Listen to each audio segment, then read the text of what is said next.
Hey guys, what's going on? Max here for another paid traffic tip of the day. And Hokie, come on. As soon as I go live, she knows, right? So what do we got today? So we have, I believe are we on tip number 5? Wow, we are already on tip number 5. So we've had 4 tips so far, and the past 4 have really been focused on pre-launch, right? So a lot of it's a mindset, the psychology, it's been lead generation, diversification, a lot of structural stuff. And so today I want to talk about what happens when you start actually running traffic, right? I'm sure you're all eager. Like, what do I do to actually run traffic and scale and make money and all that good stuff? What I can promise you though is the stuff we talked about in tips 1 through 4 is actually probably way more important than any type of hack or little loophole or strategy here, right? Understanding mindset is so important. That's why the best marketers in the world don't depend on little nuances and loopholes to make their money, right? And they can make money across a lot of different platforms. So let's say you want to get started, okay? So I got a new campaign, a new offer, a new client, whatever it might be, and I'm ready to get started today. Now, in some other tips, I'll talk about kind of structure, budget allocation, all that stuff. But today I want to talk about how do you test, right? What does that testing framework look like? And so specifically in this tip, I want to talk about the ad level testing. So for a while, I was against this feature on Facebook. I didn't like it, and the biggest reason is something that actually has become less and less important as time's progressed. And the more I've used it, the more success I've seen with it. So what we're talking about is dynamic creative. So the ability to feed Facebook multiple images, videos, multiple headlines, multiple text descriptions, multiple CTAs, and let Facebook dynamically piece together all of those little pieces of the ad and deliver it to unique people based on a variety of factors that they think is going to best respond to that individual, or that individual is going to best respond to that actual combination of ad assets. So the one negative of this feature, and the reason why I wrote it off right out of the gate, was the inability to create social proof. So similar to DPA ads or product catalog sale ads, each ad is technically a unique ad. It is a unique page post ID, and because of that, even if the same variables all align and the ad looks the same for 2 different people, they're distinct. And so a like, comment, or share doesn't translate to the other one. And so that's why this is critical to use specifically for testing. This is not a strategy we're using for optimization or scaling because we want to have that social proof on winners. This is purely to find the best image, the best video, the best headline, and then move those up to an optimization campaign where you can actually create a distinct ad, duplicate it a bunch of times with the existing post ID, and maximize likes, comments, and shares. So let's dive in over here and let's take a look at where we're going to get started. So the first thing you're going to need to do is it's at the ad set level. So within an ad set, you're going to see this box right up here. So 3 boxes down, it's going to say dynamic creative, and you're going to click from off to on. So I'm going to go off, I'm going to click it on. There we go. So, and there are some objectives where this doesn't work.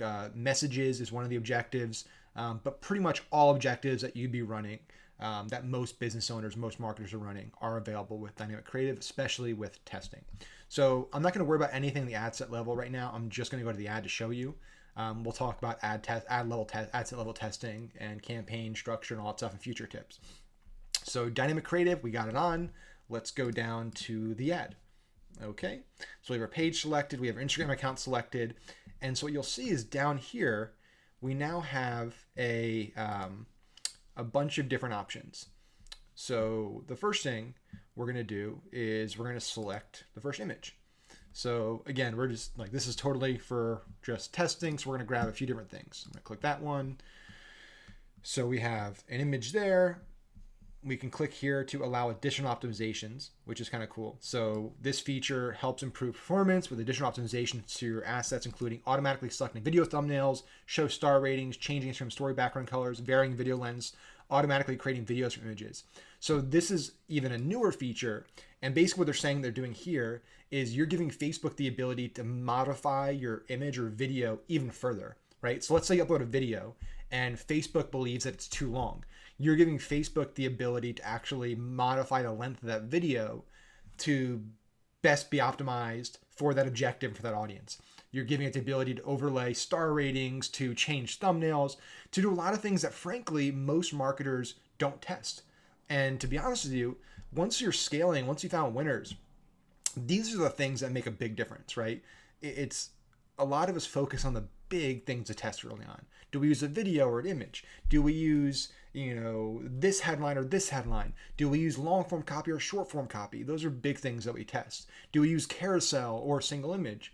But when you get to a point where you found all those things out, then it's like the thumbnail, right? I've seen big changes, dramatic changes in click-through rates and CPAs and CPLs just by using a more compelling thumbnail, because not everyone uses autoplay. So we want to leave that on. And here's really the thing with Facebook. Over the last few months, a big push from Facebook has been on automation. It's been, hey, let us do more and you do less, right? You focus on some of the things that are most unique to you, which is your brand's voice, your identity, personalization, polarization, things I've talked about in previous tips, which you have the most control over. And that gives you the best advantage in the future if you can master those things.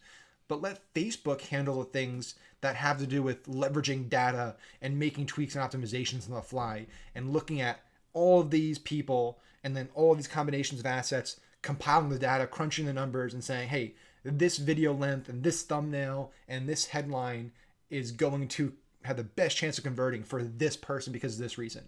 That's what Facebook wants you to let them do. Because honestly, Facebook's AI and their algorithm and everything they got going on in the back end is way more powerful and advanced than any one of us, right? We just don't have the computing power to do that, especially at scale. So we want to let Facebook control as much of the automation as possible, especially today with where they're going. So again, I could select, multiple images here, grab that one, I got this, got the guru image. I can throw a video in there if I want. So we'll grab this testimonial montage. So now I have 6 options in there. Now we can grab a link. And you'll notice that, actually I grabbed the wrong link, didn't copy, that the website URL is one of the few things that you cannot use, that you cannot add multiple variations of, right? So the website URL is going to be a consistency across all of these ad variations. Now with the text, you can throw whatever you want in there. So I'm just going to copy and paste some stuff just to keep it easy. So there we have one variation. We have this one, and this one we can throw some, emojis in it. Make that different. Then we can do some, longer form stuff.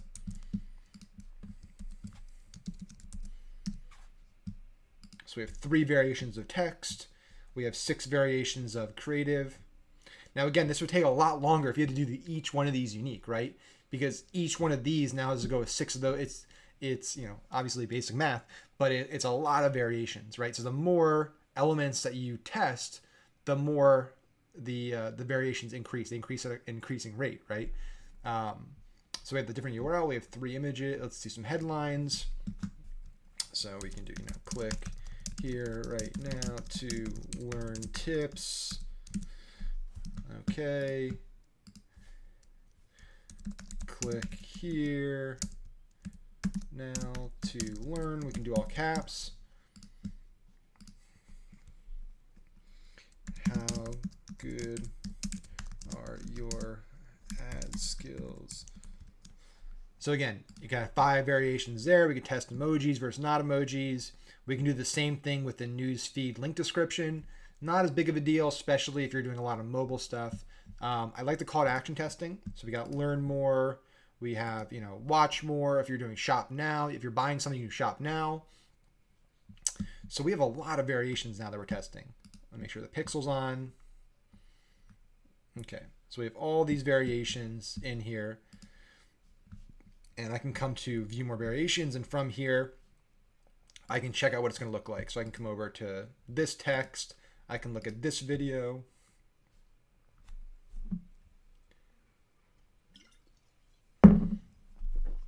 And so you can see all these variations. So now I can publish this. And this is just, again, it's a really, really powerful way to hack time, essentially. So you're hacking the algorithm, hacking time, because otherwise I'd be spending a crap ton of time putting these all together individually. And frankly, most are probably not going to do well. That's the reality. Early on when you're testing, most things you throw at the wall are not going to stick, right? So for every 10 variations you throw at the wall, maybe 3 or 4 are going to show signs of promise. And then out of those 3 or 4, maybe 1 or 2 are actually going to be, good enough to scale. And so you're going to want to continually be able to test rapidly. And this is the easiest way to do that.